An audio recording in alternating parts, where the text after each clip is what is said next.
Good evening no. Karon mag-recap na pod tag result no. Congrats di ay sa nakataya no sa akong guide. Akong guide ganiha 741 akong gihatag nga guide no.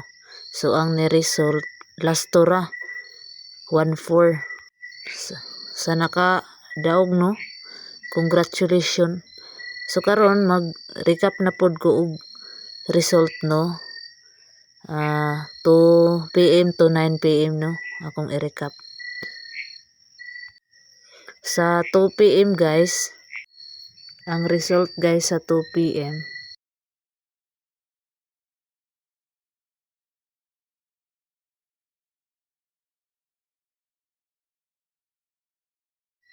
351 sa 2 PM guys no. So sa 5 PM 435, sa 9 PM 814. So mo ni ang result guys no karong adlaw. So possible ugma guys nako ihatag possible ugma nga number no.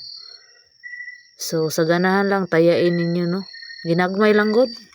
Lingaw-lingaw ba? Pwede raman ninyo 5-5han. Ayaw kalente og rumble no kay usahay i-rumble pud ato ang number.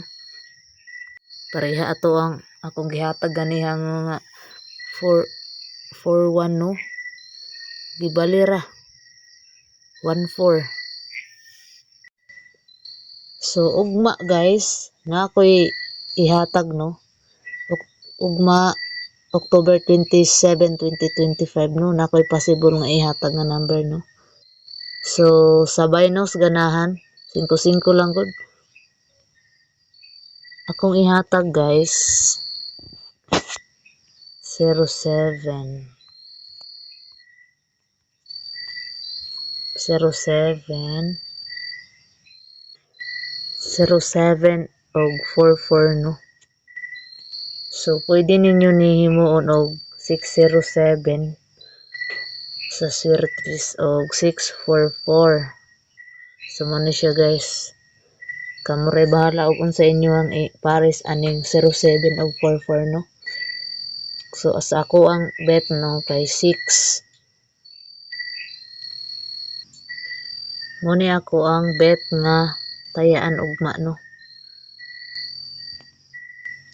So 5-5han lang gud. 5 aning Swertres dako na may madaog no.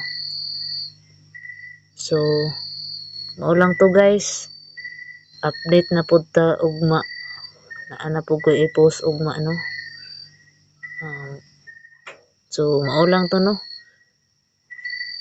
Thank you for watching guys.